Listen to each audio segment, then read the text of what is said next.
Hello guys, this is Journey of Fat Man coming at you through the power of the internet, and today what I'm going to talk about is about my results on the Read a Fucking Book Challenge.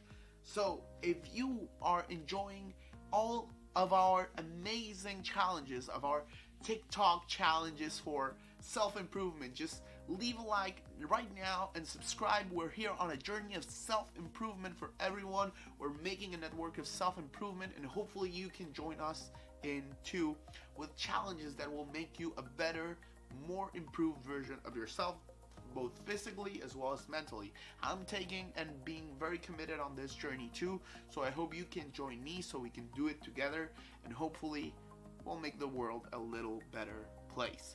So last week what I did was I asked you to do a bit of a TikTok challenge because yes, I did post it on YouTube because I don't know how to fucking use TikTok. Yeah, I'm kind of an old man, so I don't know how to use TikTok, but I didn't want to be left without these amazing toilet challenges and condom snorting challenges, and I wanted to make my own challenge. So what I did was I chose to give you the Read a Fucking Book challenge, and what you did was you took the book and you smashed into your head so until you became a smarter person. Not just joking, guys. You just had to read 10 pages a day. So on my case, I was a decent reader. I sometimes crammed some books, but usually what I would do is I would wait for a week, 2 weeks, or whatever, and just like sit for 5, 6, 7 hours and read a book, and then I would just get tired of it, and eventually, well, I might have finished some of them, and I didn't finish some of them too as well, but in the end what happened is I would have wasted a lot of energy. The reading got slower and slower as time went on, and usually I wasn't very excited about the idea of reading because while I did do it because I knew that being sharp is very important, I the struggle for it, of cramming 5 hours of reading in a day, when you're busy, you have a busy schedule, busy work life, and all that.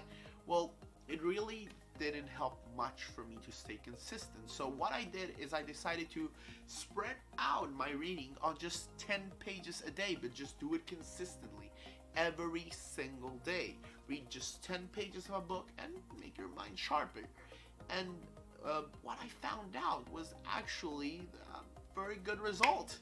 I stayed more consistent in the reading. I was reading every day, and I wasn't feeling tired or bad about it, and was actually absorbing the knowledge better because I didn't have to cram it into my head in just 5 hours.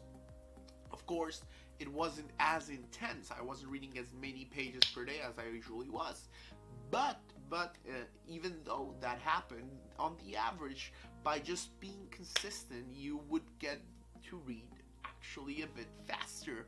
So I actually also never felt tired of it. I was enjoying it. I was like hoping to see the next part of the book, and it became a much more enjoyable experience than it usually is. Usually, university textbooks, you just would slam them on your face and just read constantly about your given subject, and eventually you would just tire out, you would burn out. But with this, it actually was kind of a lifesaver. So in my case, what did I did? I read this fantastic book that everyone should read. I mean, it's very popular. I think most of you guys might have already read it, and it's Rich Dad Poor Dad by Robert Kiyosaki. So my results, I will give you my takeaways, my 3 main takeaways from this book.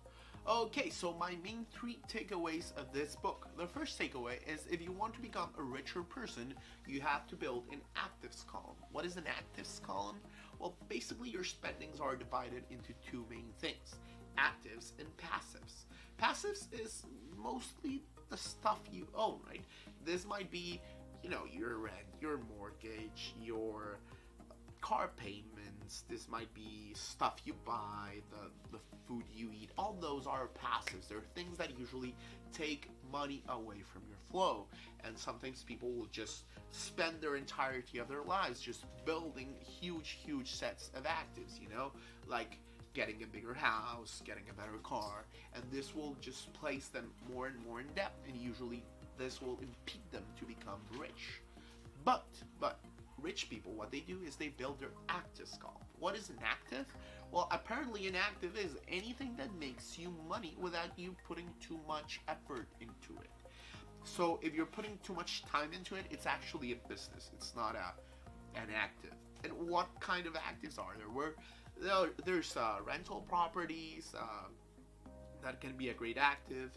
There's stocks and bonds, those can be great actives. Sometimes even online courses. You can make online courses and have them become actives. If you have a greater column of actives, money will start flowing in, which you then reinvest into actives. If you stop buying that many passives and just concentrate on actives, this will help you greatly to afterwards be able to hopefully pay for your passives with your actives column.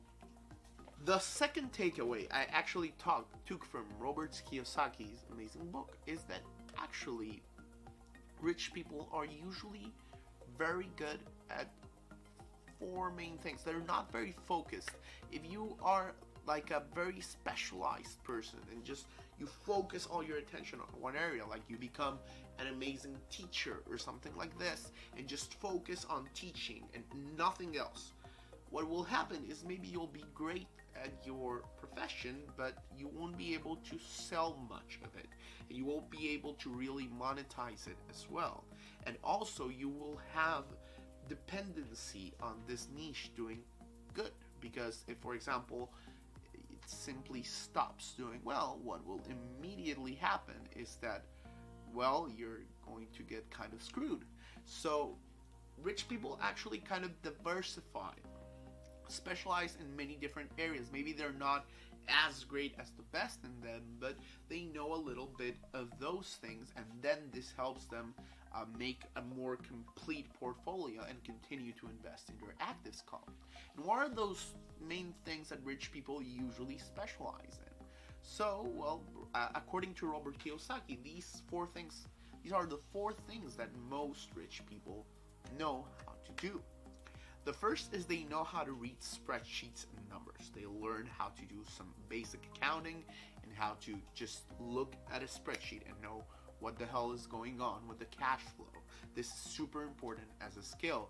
They also use this for budgeting and for different skills that are super necessary to start saving up and knowing where your money is going. The second thing they are very good at is that they are very good at reading the market. They know, not necessarily to time the market, but they understand how the market works. They understand supply and demand. They understand how the economy works. They understand how real estate prices go up and down, how the stock market goes up and down. So they understand this very well. The third thing is they know how to invest. They try to learn every day a little bit more on how to invest their money to increase their actives columns. And finally, the other thing they know is how to use law to their favor.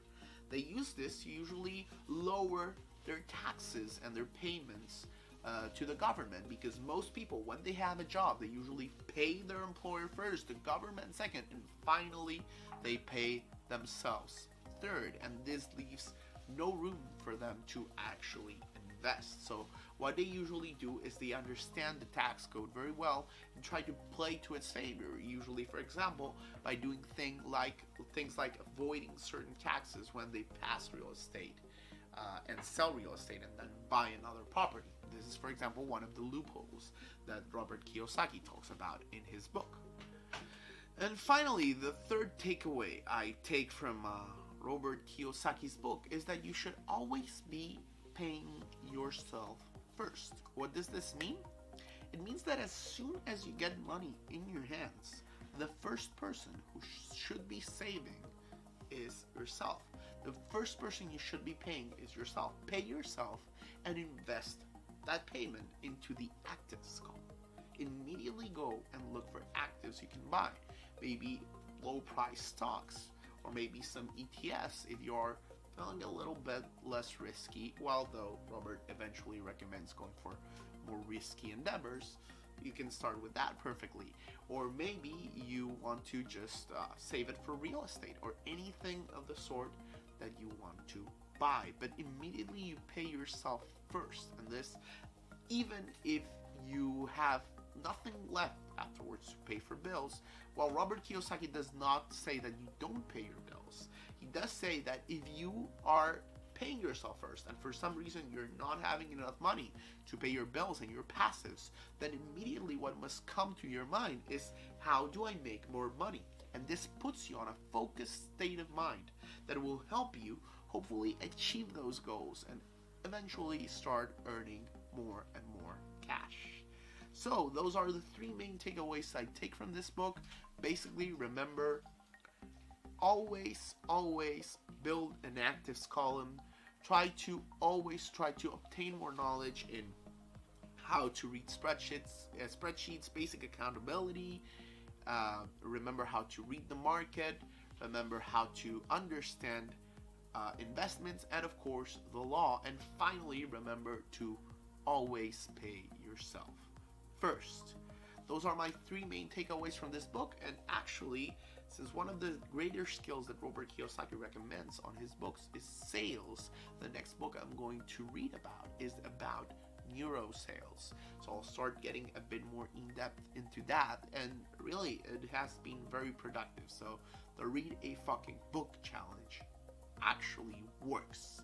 So guys, if you enjoyed this, remember to give a like button, subscribe to my channel, and immediately try to check out my other challenges, or try to do the Read a Fucking Book Challenge yourself. Just remember, you take a book, you smash it to your head. That's all you need to do, 10 pages a day. This is Journey of Fat Man, signing out.